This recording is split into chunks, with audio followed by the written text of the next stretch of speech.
يا إخوتي ماذا نقول أم حزننا جلب البكاء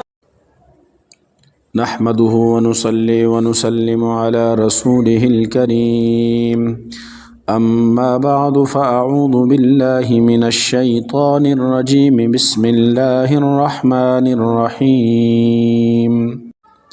مثلهم كمثل الذي استوقد نارا فلما أضاءت ما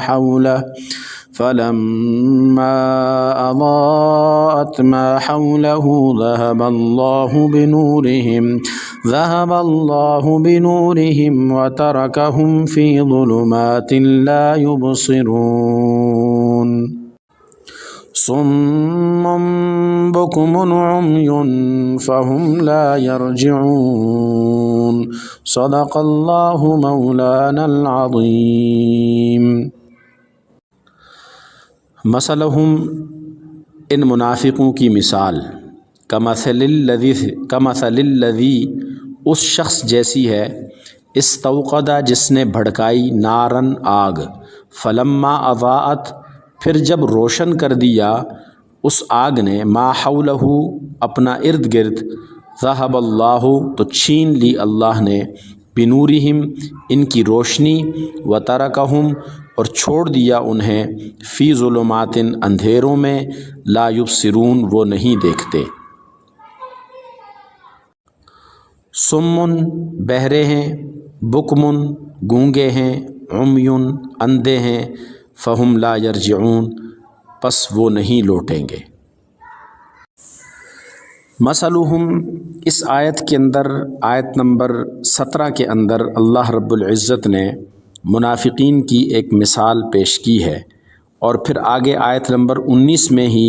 ان کی ایک اور مثال بھی اللہ تعالیٰ نے پیش کی ہے۔ یہاں پہ اللہ رب العزت نے جو ان کی مثال پیش کی ہے، ذرا الفاظ پہ غور کریں تو اللہ تعالیٰ نے فرمایا مثلہم کمثل الذی استوقد نارا، ان کی مثال اس شخص کی سی ہے جو آگ جلائے، فلما اضاءت ما حولہ پھر جب وہ آگ اپنا ارد گرد روشن کر لے، تو ذہب اللہ بنورہم تو اللہ ان کی روشنی کو، اللہ تعالیٰ ان کی اس نور کو لے لے، وترکہم فی ظلمات لا یبصرون اور چھوڑ دے ان کو ایسے اندھیروں میں کہ وہ دیکھ نہ پائیں۔ اب اس آیت میں اللہ تعالیٰ نے ایک منافقوں کی بڑی ایک عجیب مثال پیش کی ہے کہ منافقوں کی مثال اس شخص کی ہے کہ جو گھنی اور گہری رات میں اگر وہ آگ روشن کرے جس میں جنگل کا راستہ اسے دکھنے لگے، جب وہ جب وہ آگ خوب روشن ہو جائے، راستہ نظر آنے کو ہو تو اللہ تعالیٰ اس آگ کو بجھا دے، تو جیسے وہ آدمی اس جنگل میں کھڑا سرگرداں رہ جائے، اسے کچھ نظر نہ آئے،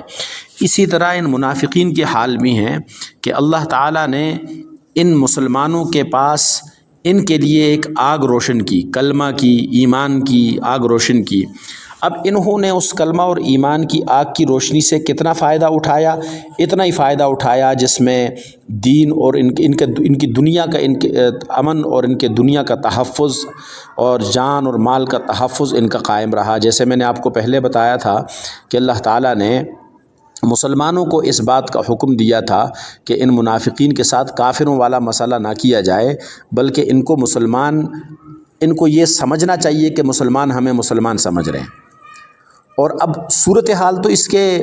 الگ ہے کہ قیامت کے دن یہ کافروں میں سے اٹھائے جائیں گے۔ اب دنیا میں تو اس کی روشنی کا جو اسلام یہ لے کے آئے، جو کلمہ انہوں نے پڑھا، جو مطلب ہے ایک منافقانہ چال انہوں نے اختیار کی، کچھ فائدہ تو ان کو ہوا کہ ان کو ان کے جان کی، ان کے مال کی حفاظت ان کو ہو گئی، لیکن جیسے یہ لوگ مر جائیں گے تو ذہب اللہ بنورہم، اللہ ان کے وہ ایمان والا نور ختم کر دے گا جو ان کے پاس اس وقت تھا۔ حقیقت تو میں وہ تو تھا نہیں، لیکن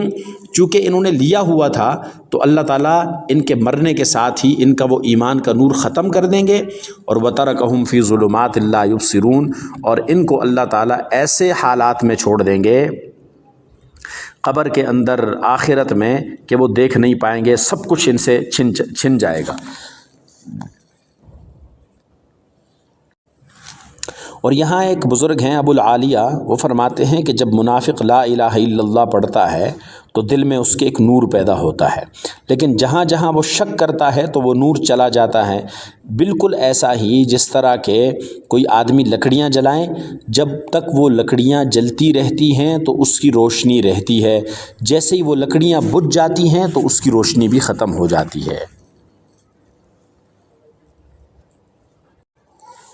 بالکل اسی طرح حسن بصری رحمہ اللہ فرماتے ہیں کہ موت کے وقت منافق کی بدعمالیوں کی اندھیریوں کی وجہ سے اس پر ایسے اندھیرے چھا جاتے ہیں کہ کوئی بھلائی کی روشنی اس کے لیے باقی نہیں رہتی، اور اس بھلائی کی روشنی کہ جس سے اس کی توحید کی تصدیق ہو، جیسے ہی مر گیا تو سارے اعمال اس کے ختم ہو گئے۔ پھر اللہ تعالیٰ نے فرمایا صم بکم عمی فہم لا یرجعون۔ اب دیکھیں سمم بہرے ہیں، بکمن گونگے ہیں، عمیٌ اندھے ہیں، فہم لا یرجعون یہ نہیں لوٹیں گے۔ اب ان کو اللہ تعالیٰ نے گونگے، بہرے اور اندھے کیوں کہا؟ اس لیے کہ یہ ہدایت کی بات کو سنتے نہیں، اس لیے کہ یہ ہدایت کی بات کو بولتے نہیں، اور اس لیے کہ یہ ہدایت کی بات کو دیکھتے نہیں جو ان کو فائدہ دے۔ اب حضور اکرم صلی اللہ علیہ وسلم نے یہ جو نشانیاں بتائی ہیں یہ منافق اعتقادی کی ہیں۔ اسی طرح صم بکم عمی، یہاں 3 نشانیاں منافق اعتقادی کی ہیں، اور جو میں نے آپ سے پہلے بھی کہا تھا کہ منافق عملی کی 3 نشانیاں اللہ تعالیٰ نے ذکر کی ہیں، اور وہ 3 نشانیاں جیسے میں نے آپ سے ذکر کیا تھا کہ نبی علیہ الصلاۃ والسلام فرماتے ہیں کہ منافق کی 3 نشانیاں ہیں۔ جب وہ بات کرتا ہے جھوٹ بولتا ہے، اذا حدث کذب، جب بات کرتا ہے جھوٹ بولتا ہے، واذا وعد اخلف، جب وعدہ کرتا ہے خلاف ورزی کرتا ہے، واذا اؤتمن خان، اور جب وہ خیانت جو اس کے پاس امانت آتی ہے تو وہ خیانت کرتا ہے۔ تو اللہ کریم ہمارے ایمان کو، ہمارے اعمال کی حفاظت فرمائے، اور جو ہمارے دلوں کے اندر یا ہمارے نظام زندگی کے اندر، ہمارے اعمال کے اندر جو منافقانہ اعمال ہیں، اللہ تعالیٰ ان منافقانہ اعمال سے ہماری حفاظت فرمائے۔ اب یہاں پہ ایک اور چیز بھی سمجھ لیجئے، دل 4 قسم کے ہیں۔ رسول کریم صلی اللہ علیہ وسلم کے فرمان کے مطابق ایک تو صاف دل ہے جو روشن چراغ کی طرح چمک رہا ہے، دوسرا وہ دل ہے جو غلاف آلودہ ہے، تیسرا وہ دل ہے جو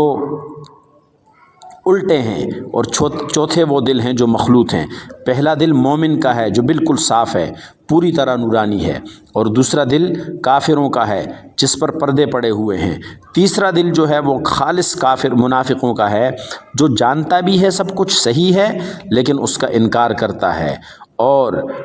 چوتھا دل اس منافق کا ہے جس میں ایمان اور نفاق دونوں جمع ہیں۔ ایمان کی مثال اس سبزے کی طرح ہے جو پاکیزہ پانی سے بڑھ رہا ہو، اور منافقت کی مثال اس پھوڑے کی طرح ہے جس میں پیپ اور خون اور یہ چیزیں بڑھتی رہتی ہیں۔ اور نبی علیہ الصلاۃ والسلام نے منافقوں کی ایک عمدہ مثال دل کے ساتھ پیش کی ہے۔ اللہ رب العزت ہمیں نفاق عملی، نفاق اعتقادی، ہر قسم کے نفاق سے ہماری حفاظت فرمائے۔ وآخر دعوانا ان الحمد للہ رب العالمین۔ يا إخوتي ماذا نقول أم حزننا جلب البكاء